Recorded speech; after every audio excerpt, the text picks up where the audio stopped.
Eu digo, Senhor, antes de começar a pregar, 2 palavras de oração. A primeira é que ao redor desta igreja, num raio de 5 quilômetros, onde houver um demônio alojado agora, eu dou a esses demônios 5 segundos para desaparecerem de Belo Horizonte, porque se não sumirem, serão queimados pelo poder da glória do Senhor que descerá aqui. O segundo pedido a Deus é um pedido de atrevimento espiritual. Se ainda tenho crédito no céu contigo como pregoeiro da sua palavra, abre a porta do céu sobre esta igreja agora e manda do céu para a terra uma comitiva angelical. Eu quero anjos de fogo descendo sobre esta igreja, que eles comecem a esparramar brasas tiradas do seu altar, e onde houver um crente batizado com o Espírito Santo, renova ele agora!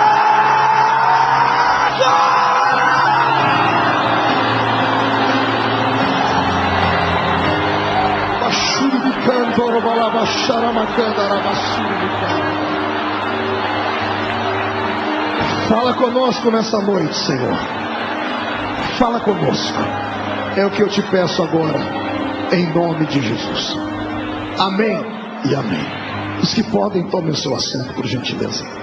Senhoras e senhores, noiva do Cordeiro, simpatizantes da nossa fé, amigos que estão dentro e fora do templo, pessoas que gentilmente deixaram seus afazeres de hoje para adorarem a Jesus conosco aqui.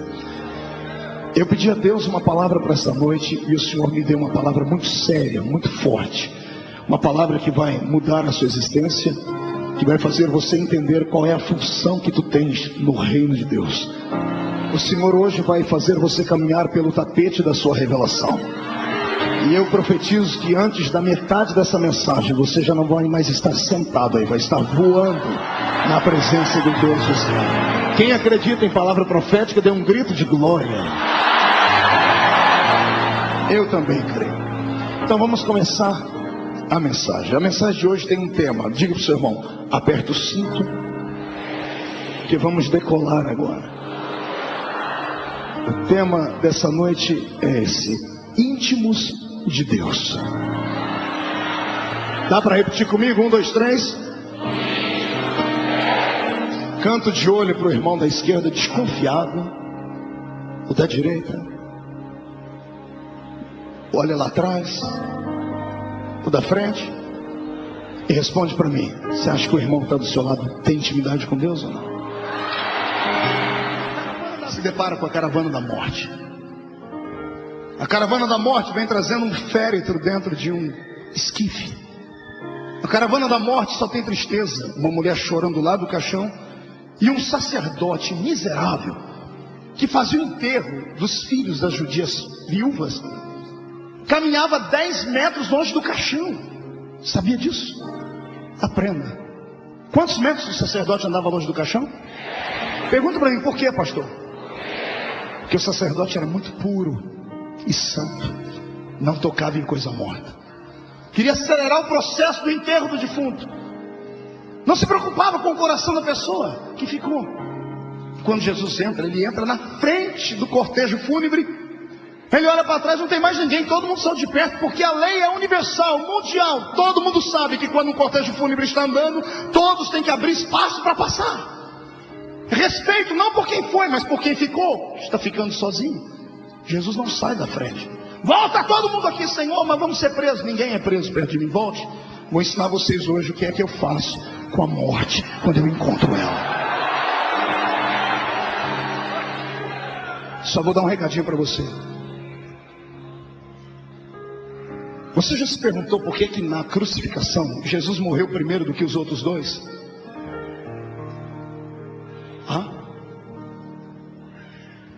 O crucificado era tratado de maneira igual. Os 3 sofreram a mesma coisa, apanharam do mesmo jeito, foram chicoteados do mesmo jeito, foram preparados para morrerem na cruz. Por que é que Jesus morreu primeiro do que os dois? Porque ele era mais fraco? Porque ele carregava o peso de toda a humanidade? Não. Eu orei, e a resposta que veio aqui, eu acreditei em cima. Jesus morreu antes dos dois, porque se os dois morressem primeiro do que ele, era morrer e ressuscitar. Nunca, pastor Márcio, a morte cruzou o caminho de Jesus e ficou lá dando risada. Todo morto que cruzou o caminho dele ressuscitou. Todo. Eu disse que todo morto que cruzou o caminho dele ressuscitou.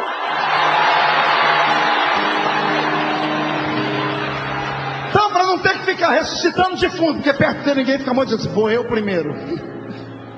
Voltando à história.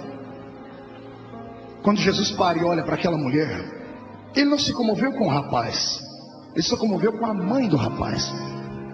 Quando Jesus olhou para ela, o lado divino dele vasculhou a mente dela, porque Jesus veio à terra para isso, para entender o ser humano. Foi isso que Deus veio fazer em carne, porque Deus, da primeira à quinta dispensação, inocência, consciência, governo humano, patriarcal e lei, veio na nuvem, na graça, no fogo, na glória, e não pôde absorver o sentimento da humanidade. Deus não conseguiu compreender porque que o homem não conseguia respeitá-lo.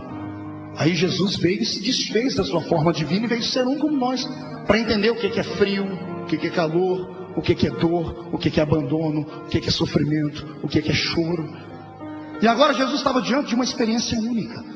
Ele queria entender por que é que as pessoas choravam quando o morto ia embora. Aí o lado divino dele entra na mente da mulher e vasculha a memória dela. E ele entende por que ela chora, por isso que ele chorou com ela. Você nunca se perguntou por que Jesus chorou com ela? Foi só por causa disso. Quando ele foi na memória dela, sabe o que ele viu? Ele viu aquela mulher com 8 dias de bebê nascido, com as suas entranhas ainda dilaceradas, sorridente, com dores, mas sorrindo, indo com o marido, com uma pombinha, um pouquinho de flor de farinha, entrando dentro do templo, porque todo macho de 8 dias era apresentado para o Senhor. E Jesus viu dentro dela a memória do sacerdote, pegando o bebezinho, levantando, Senhor, transforme ele num profeta. Transforme ele numa bênção para Israel, numa bênção para a sociedade, numa bênção para o judaísmo. Jesus viu que ela entregou um sacrifício por aquela criança. E quando ele viu para dentro dele, ele disse, é verdade. Agora eu sei por que eles choram. Essa criança foi consagrada a mim. E ela foi embora antes da mãe. E Jesus chorou com ela. E quando Jesus olhou para aquele caixão, ele não viu uma criança. Ele viu os sonhos daquela mulher. Ela era viúva. O filho daria sustento a ela no futuro. O filho, toda vez que ela olhava para o filho, ela lembrava do pai, do marido que tinha ido embora. Era o sustentáculo dela, já era maldito por estar na terra viúva. Viúva era destratada. Tinha um filho para lhe dar graça, agora não tinha marido nem filho. Estava humilhada.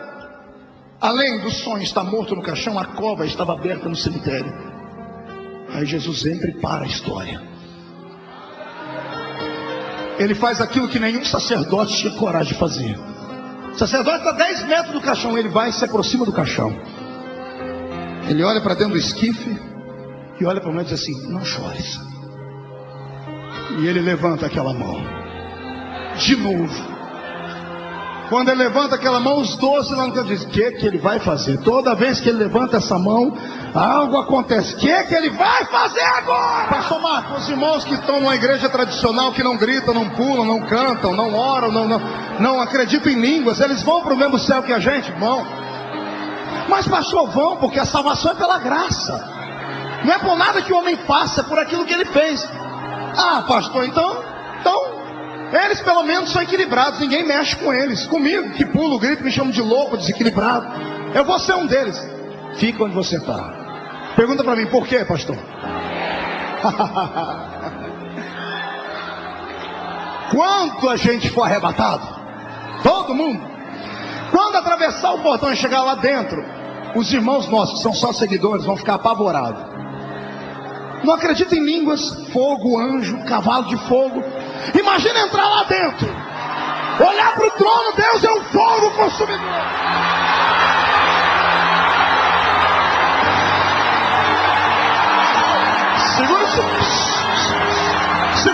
Segura.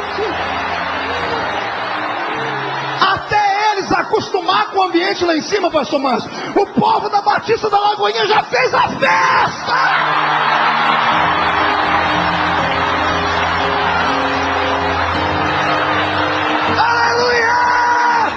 Estamos num tempo de avivamento.